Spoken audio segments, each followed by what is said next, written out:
ለአማራ ህዝብ ህልውና እንታገላለን የሚሉ ኃይሎች ሁሉ ውሰዱት አብረናቸው። እዚህ ጋር ነው ያለው። እዚህ ጋር ተመልካቾች፣ አማራ ህዝብ በሙሉ መስማት ያለበት እዚህ ጋር ቁማራለች። ለአማራ ህዝብ ህልውና እንታገላለን የሚሉት ሁሉ ውሰዱት እያሉን ስለሆነ እዚህ ጋር ያ ነው ቁማሩ ማለት ነው። አብይ እሱ ብቻ ነው እኮ ነቄ፣ እሱ ብቻ እኮ ነው ፖለቲካ የገባው። እሱ ብቻ እኮ አማራ እኮ ምንም ፖለቲከኛ እንደሌለው የማይገነዘብ ቢትዊን ዘ ላይንስ ማንበብ መስማት የማይችል አድርጎ ይወስዷል። ለአማራ ህዝብ እንቆረቆራለን የሚሉ ኃይሎች ውሰዱት እያሉን ስለሆነ የሚለው ባሽሙር ይኸው እየካዳችሁ ነው፣ ፋኖ እየካዳችሁ ነው፣ እኔ የሰጠኋችሁ ፋኖ እየካዳችሁ ነው። ተመልከቱ፣ ስሙ ያጣ ነው። አሁን ደግሞ ለአማራ ህዝብ ህልውና እንታገላለን የሚሉ ኃይሎች ሁሉ ውሰዱት አብረናችሁ እንዋጋለን ይገባችኋል እያሉን ነው። እየከለከለን ያለው የፌዴራል መንግስት ነው። የፌዴራል መንግስት ከዚህ ጉዳይ ራሱን ቢያወጣ እኛ በማንኛውም መንገድ በኃይልም ይሁን በሰላም ቦታችንን እናስመልሳለን። እንቅፋት የሆነብን የፌዴራል መንግስት ነው እንጂ ለዚህ ህዝብ የሚታገሉ ወገኖችም ጭምር ለዚህ ህዝብ እንታገላለን ባዮች ጭምር እንድንወስድ ፈቅደው የዚያ ትግል ተባባሪና አጋር ሆነዋል። እናንተ ናችሁ እንቅፋቱ ይላሉ። listen እዚህ ላይ ለዚህ ህዝብ እንታገላለን የሚሉ ያው ፋኖ የሚለኩት ደብሮት እኮ ነው ሽንቅቅ እያደረገው። ምክንያቱም ፋኖ ቀድሚያ ነገሮች አዲስ አበባ ገብቶ ቤተ መንግስት የሚገባ ፋኖ መሆኑ ያውቃል እና ስሙ ደበረው ከበደው። ለዚህ ህዝብ የሚታገሉት ማን ናቸው? የአገው ሰራዊት፣ የቅማንት ሰራዊት ማን ነው? አብንም እየታገለ እኮ ነው። አብን እኮ ታጋል እንደ አብን በለጠ ሞላ ነው የሚታገለው። ትግል ነው፣ በጥይት ነው በምናምን ዳዝማር ግን ትግል ነው። እነማን ናቸው እነዚህ? ወይስ ደመቀ ዘውዱ ነው እየታገልኩ አይደል የሚለው ሰው? ይሄ ሰውዬ ከሁሉም በላይ ያው በጣም ከበድ ያለ ሚዛን ነው ተሸክሞ የመጣው። አጋጣሚ ሆኖ ግን ልዩነት የሐሳብ ምንም ሳይዝ ነው የመጣው። ልዩነት ምንድነው? የማክና ፋውንዴሽን እንትኑ ተለማምዶ ነው የመጣው። ሌላ ነገር የለውም። በቃ ምንም ነገር የለው። ይሄ ከዚህ ወደዚህ ተሸጋግሮ ነው የመጣው። ምንም ነገር ሌላ አላመጣም። የሳብስታንቲቭ የሆነ ለውጥ ይዞ አልመጣም። የጥላቻ እንደሆነ ጥላቻ ነው። አፄ ዮሐንስ ጊዜ እኮ አለ ምናምን እኮ አለ። ከዛ ቤተ መንግስት ተቀመጠ። ብዙ አይነት ጥላቻ በፌስቡክ ምናምን ይነዛ። ዋጋ የለው። የሚገዛው የለም። ትላንት ነው ደግሞ እዚህ አፈርድም ያብልተን ዴድ ኦን አራይቫል አልነው ትላንት። ዋጋ ዛሬ ምንም ለውጥ አመጣም። ዛሬ ግን እነግርሃለን በደንብ አድርገን ታገላለን የሚሉ ያው ፋኖ የሚለኩት ደብሮት እኮ ነው ሽንቅቅ እያደረገው።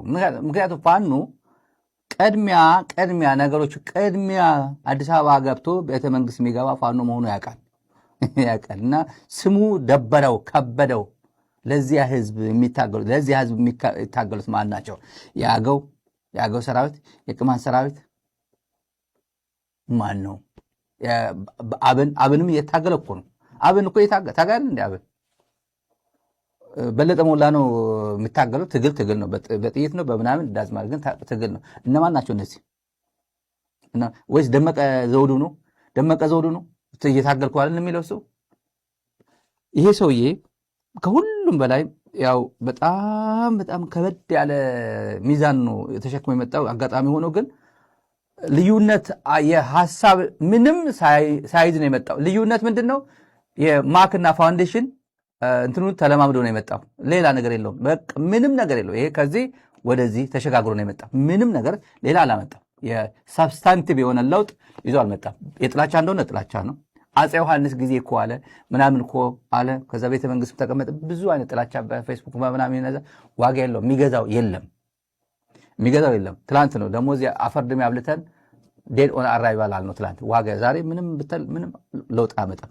ዛሬ ግን እነግርሃለን በደንብ አድርገን በአማራ ህዝብ ላይ ፋኖ መጠራጠር ፋኖ ለካ እንደዚህ እውነት አብያቸው እኮ እንደዚህ ያለ ለካ ወልቃይት ሊሰጡ እኮ ነው እና ታዲያ ምን አገባን?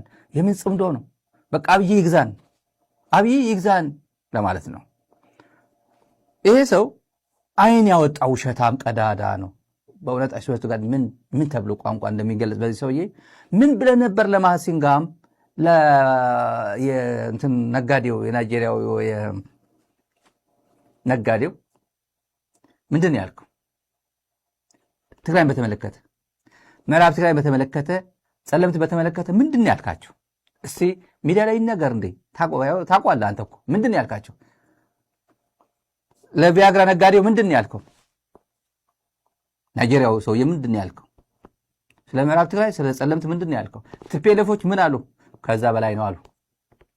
ከዛ በላይ ነው። የጸለምት የወልቃይት ጉዳይ አይደለም ችግር የገጠመን፣ በቃ ከዛ በላይ ነው ጥያቄያችን፣ የሽግግር መንግስት ነው አሉ። እንቅጩን ነገሩ። እሱ የዛሬ ምናምን እኮ ተዘግቶ ነበር፣ ዘጋው ነበር። ግን መፍትሄው አይደለም። የትግራይ ህዝብ መፍትሄ እዚህ አካባቢ ምንድን ነው? ጽምዶም ለመበጠስ ብሎ ጽምዶን ለማፈራረስ ብሎ መስማት ያለበት የኢትዮጵያ ህዝብ በተለይ የአማራ ማህበረሰብ መስማት ያለበት ውሰዱት ብሏቸዋል። በቃ እኔ ብቻ ጽምዶ ከዚህ ከኤርትራ ጋር ከአማራ ጋር ያለው ነገር ይተውኝ እንጂ እኔ ፈቃደኛ ነኝ እና ልገንጠል አይበሉኝ እንጂ ትግራይ ወደ ነበረችበት ለመመለስ ዝግጁ ነኝ አለ።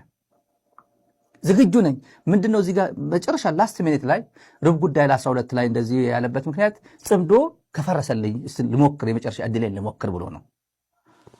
አላለም ከተባለ አምባሳደሮች ይጠየቁ፣ አምባሳደሮች ይጠየቁ። ቲፒኤልኤፍን በተደጋጋሚ ነግሮታል። መድረክ ላይ ሰሞኑ ሲነገር የነበረ መድረክ ላይ ትግራይ ውስጥ ሲነገር ነበር።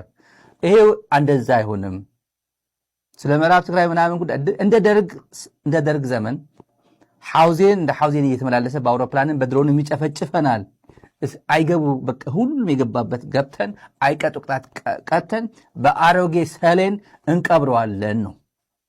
ብልጽግናን ቀብረን ነው ሰላም የሚያገኘው። አማራም ትግራዋይም ኤርትራዊም ኦሮሞ እዚህ አካባቢ ያለው ሪጅኑ አፋሩ ሰላም የሚያገኘው እንደ ሀገር ብልጽግናን ቀብረን ነው እንጂ ለጊዜው ዝም ብሎ ትንሽ ለማከም በቃ እንደዚህ ነው እንዴ በቃ ልስጣችኋለም። እሺ በቃ እሺ በቃ ቻው ኤርትራ ቻው አማራ ቻው ሆላ ቻው ተብሎ በቃ እንደዛ ተብሎ ብልጽግናን ጣጣጣጣ ለማድረግ ነው። አይ ጽምዶ ከዛስ ምን አሉት? ሽግግር ነው አሉት። ሚኒማም ብልጽግና አብይ ለሽግግር ፈቃደኛ መሆን አለበት። ሽግግር መንግስት ካልሆነ ብልጽግና አንቀበልም ነው የተባለው። አምባሳደር ማሲንጋ ሹክ አላለህም እንዴ? ነግሮሃል። እርግጠኛ ነኝ የቪያግራ ነጋዴው ሹክ አላለህም? እርግጠኛ ነኝ ብሎሃል። እና ይሄ ዘመነ አያውቅም። ይሄ ይመስላል ጀነራል ተፈራ ማሞ አያውቅም። ምሬ ወዳጁ አያውቅም። እነ ሄኖክ አያውቁም። በደንብ እኮ ነው የሚያውቁት። በሙሉ ነው የሚያውቁት። መረጃ አላቸው። በሙሉ ብሪፍ ይደራረጋሉ። ብሪፍ አንድ ማሲንጋ መጣ፣ የቪያግራ ነጋዴው መጣ ሲባል ብሪፍ ይደራረጋሉ እርስ በርሳቸው። እንደዚህ ነው የተባባልነው፣ እንደዚህ ነው የተባባልነው፣ እንደዚህ ያሉ እንደዚህ ያልናቸው። በዚህ የአንድ ሀገር መሪ ወጥቶ በድፍረት ለዛውም ጦርነት የሚያደርገው እሱ ከወገኖቹ ከራሱ ወገኖች ጋር ሆኖ በድፍረት ማለት ነው፣ ምንም ሳይፈራ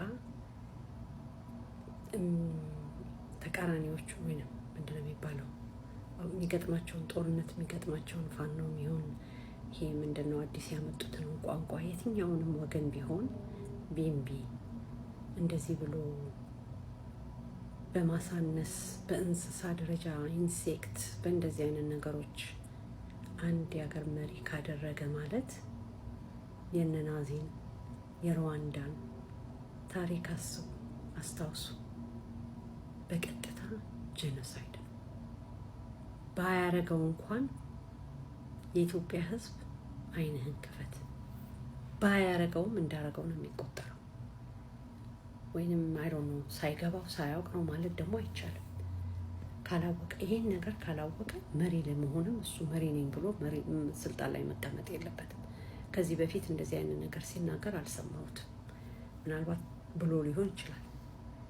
የሆነስ ሆነና ኢትዮጵያ ውስጥ ሂውማን ራይት የሚባለው ነገር ምን ያህል እንደሚሰራ ባላቅም በኢንተርናሽናል ሎ ግን የሚያስቀጣ ነገር ነው።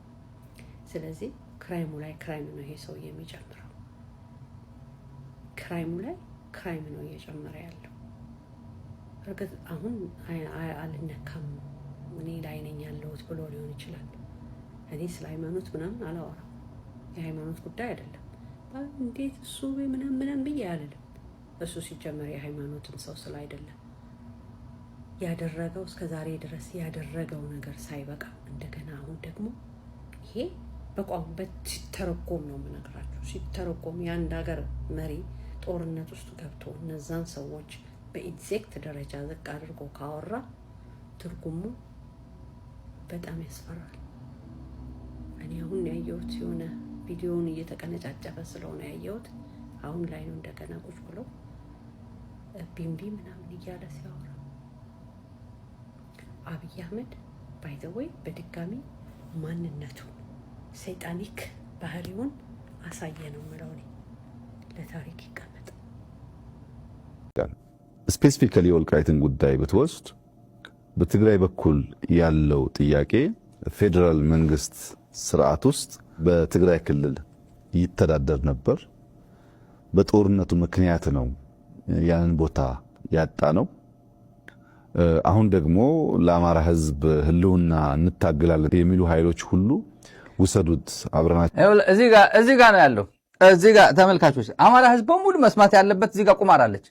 ለአማራ ህዝብ ህልውና እንታገላለን የሚሉት ሁሉ ውሰዱት እያሉን ስለሆነ እዚህ ጋር ያ ነው ቁማሩ ማለት ነው። አብይ እሱ ብቻ ነው እኮ ነቄ፣ እሱ ብቻ እኮ ነው ፖለቲካ የገባው። እሱ ብቻ እኮ አማራ እኮ ምንም ፖለቲከኛ እንደሌለው የማይገነዘብ ቢትዊን ዘ ላይንስ ማንበብ መስማት የማይችል አድርጎ ወስዷል። ለአማራ ህዝብ እንቆረቆራለን የሚሉ ኃይሎች ውሰዱት እያሉን ስለሆነ የሚለው ባሽሙር ይኸው እየካዳችሁ ነው። ፋኖ እየካዳችሁ ነው። እኔ የሰጠኋችሁ ፋኖ እየካዳችሁ ነው። ተመልከቱ፣ ስሙ ያጣ ነው።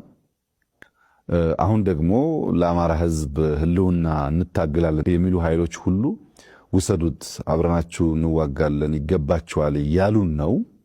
እየከለከለን ያለው የፌዴራል መንግስት ነው። የፌዴራል መንግስት ከዚህ ጉዳይ ራሱን ቢያወጣ እኛ በማንኛውም መንገድ በኃይልም ይሁን በሰላም ቦታችንን እናስመልሳለን። እንቅፋት የሆነብን የፌዴራል መንግስት ነው እንጂ ለዚህ ህዝብ የሚታገሉ ወገኖችም ጭምር ለዚህ ህዝብ እንታገላለን ባዮች ጭምር እንድንወስድ ፈቅደው የዚያ ትግል ተባባሪና አጋር ሆነዋል። እናንተ ናችሁ እንቅፋቱ ይላሉ። እዚህ ላይ ለዚያ ህዝብ እንታገላለን የሚሉ ፋኖ የሚለው እኮ ደብሮት እኮ ነው።